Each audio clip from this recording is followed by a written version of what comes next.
Sir, yan sa building ni Senator Soto.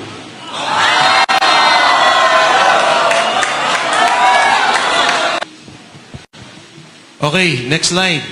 O ano to? Kaninong cellphone to? Kaninong, ayan, go.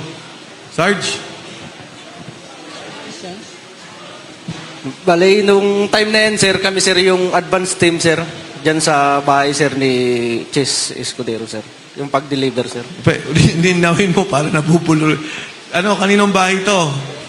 Bale, nung time na yan, sir, kami, sir, yung advance team, sir, sa pag-deliver, sir, sa bahay ni Chis Escudero, sir.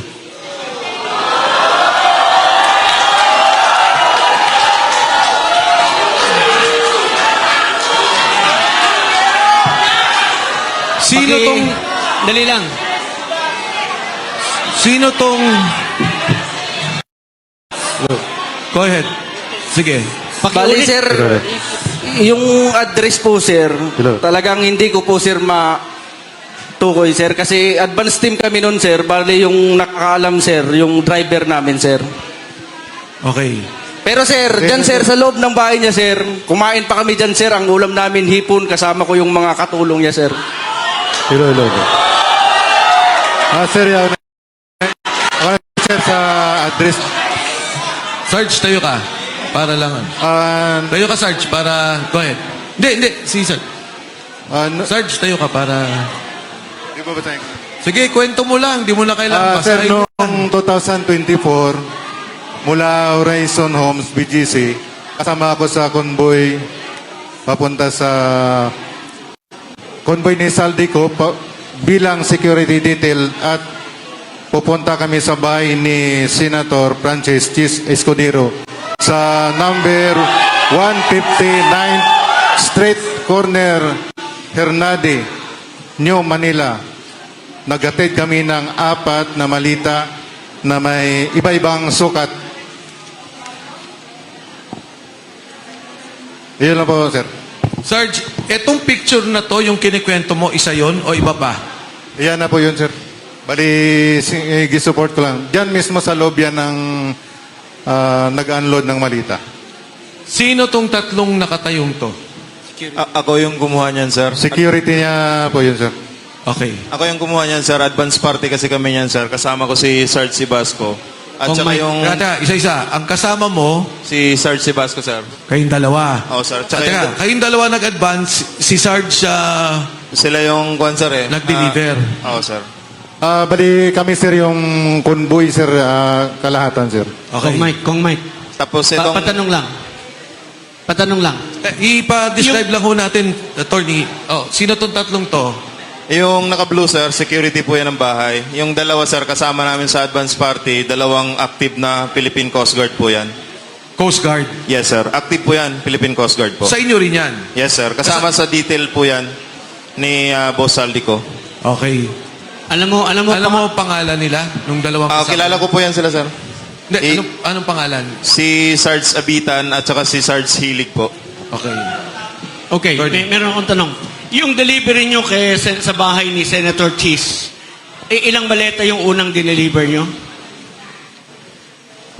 Ang nangyari, advance sila. Oo. Ang nag-deliver sila, Sarge. O nga, ilan yung dineliver na una? Bali, 4, sir, na medium size. Iba-ibang size. Iba-ibang sizes. 4 yung una. Meron pa bang, naulit pa ba? Yun lang, sir, ang Yun lang alam sa nyo. participation Okay. ko. Okay, next slide. So ano to? Ito pareho. Kabilang kwan, sir. Side naman. Ano tong puting sasakyan? Yan, sir, yung backup plant, sir, na isa din sa nagkumboy yan sa paghatid ng pera, sir. Yan sa labas ng bahay ni Chis Escudero, sir. Next.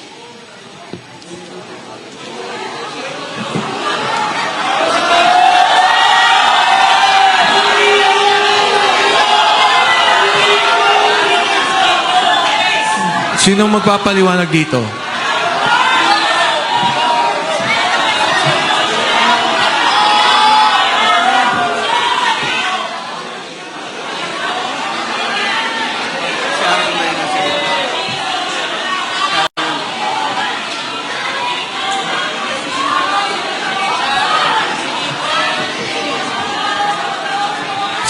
yung mga nasa likod na mga naka-vest?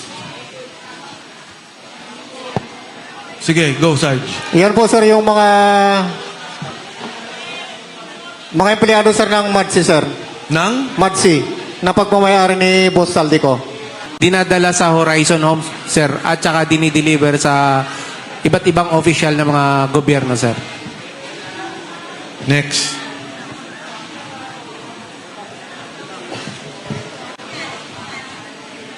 Sir, yan sa building ni Senator Soto.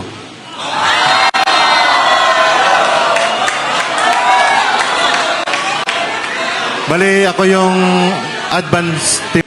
Sir, yan sa building ni Senator Soto.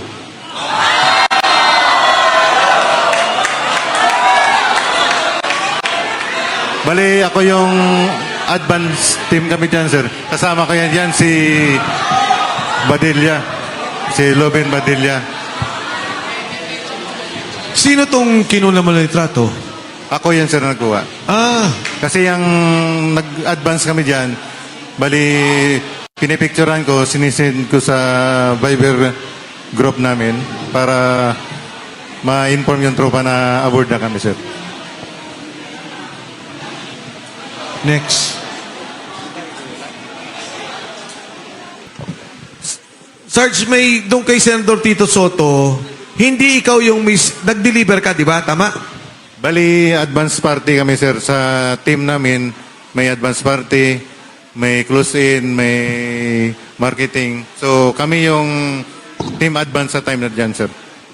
Nagdala ka ng maleta.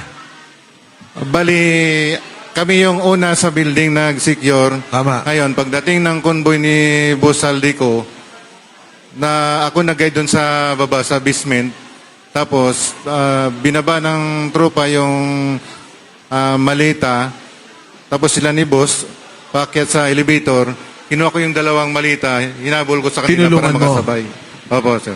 Yung kasama ni Congressman Saldico at that time, active police officer. Yung SO niya nga si Police Major Ermelo Dichoso. Dichoso. Yes, sir. Tsaka yung na si Paul Estrada. Ito bang si Dichoso, si Major Dichoso, active pa to? Oh, active yan, sir. PSPG. Active pa? Anong unit niya ngayon? PSPG. Ang alam ko dati, sir, PSPG. Pero sa ngayon, PSPG. wala na akong alam din, sir. Pero ngayon, Hindi ko na monitor, sir, kung ano, kasi wala na sa amin. ito yung sinasabi na security officer nitong si Congressman Saldico. Opo, sir. Ito rin ba yung kaparehong tao na kasama doon sa nagdala di umano ng maleta sa tanggapan ni Tito Soto? Opo, sir, kasi kasama siya doon sa convoy. Siya yung close-in doon ni Boss. Siya yung SO. Saka kasama siya sa elevator packet. Meron akong gustong linawin dahil mayroon akong napanood na ayon dito kay Senator Tito Soto na hindi di umano kasya yung limousine doon sa parking ng building kung saan yung sinasabi mo na umikot pa. Ano ba yung totoo doon? Yung dumiretso Kasya sa yan, labas at umikot doon sa Kasi yan, sir, mekanto? kasi yung sa side noon, yung sa picture, yun ang entrance papuntang lobby. Tapos sa sunod, yun yung papuntang basement. May video ako niyan, sinend ko dun sa driver, sabi ko, kasya ba ito? Kasi yung service niya dyan, GMC.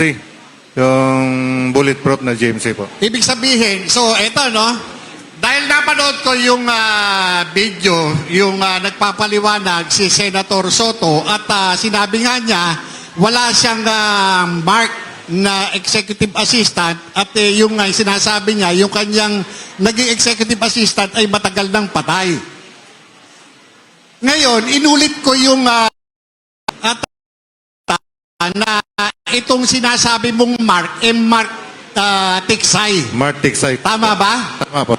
Ngayon, balik ulit tayo doon sa sinasabi mong maleta. Ilang maleta iyong dinala doon sa sinasabi ninyong building, building di umano ni Tito Soto? 5, sir, 5. 5. Ano ito, magkakapareho ng laki? Opo, large, malaki po yan.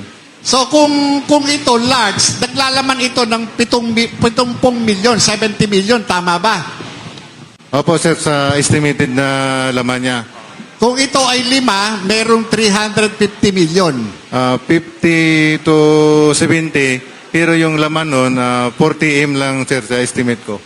Meron ba sa inyong nasabi itong amo ninyo kung para saan yung dala-dala ninyong pera? Dahil nga sinasabi nito si Tito Soto na wala siyang pwesto nung mga panahon na yun. Civilian siya. Yung time na yun, sir, may picture ako, April 24, 2025. Nakita yun sa slide. Ayan, sir, yun. Nakita. Okay, makaraan po. Yan Makaraan si po. Lovin Badilla, yung advance team ko. Ito, nakatayo na ito. Opo. So ito Yung iba. yung building. Yung sa ano yan, sa entrance papuntang lobby. Sa Okay. elevator. Dito ba dumaan sila? Hindi po, dun sa lobby sa baba. Sa baba. Sa baba. So itong building na to, anong floor? Kung alam mo anong floor yung tanggapan ni Tito Soto dyan sa building na yan? Dalawa daw yung pinagmimitingan dyan, sir. Fourth floor, tsaka yung isa, hindi ko kabisado yung anong floor. Fourth floor. Papa. Noong dinala ninyo yung maleta, nakarating ba sa kaalaman mo na itong maletang ito ay naibigay kay Tito Soto? Kung meron Opo, sir, kasi kasama po si Boss Saldico na umakyat sa opisina. Kasama ka. Hindi po, kami sa baba po ako. Sa baba. Nag-guide Ibig ako. sabihin, ang tanong ko, kung nakarating ba sa kaalaman ninyo bilang security ni Saldico, kung itong dala ninyong maleta ay natanggap ni Tito Soto? Natanggap po kasi siya yung Yun committee lang ang mismo. gusto ko malaman. Kung natanggap o hindi natanggap. So, natanggap. Natanggap po. Ibig sabihin, natanggap. Ngayon, maliban doon sa delivery na yun, naulit ba yun? Yun lang yung participation ko dyan, sir. Yun lang ang participation mo. Ngayon, gusto kong balikan yung tungkol dun sa media. Pwede ko bang malaman kung sino yung Arnold Clavio na binabanggit ninyo? Ano ba yun?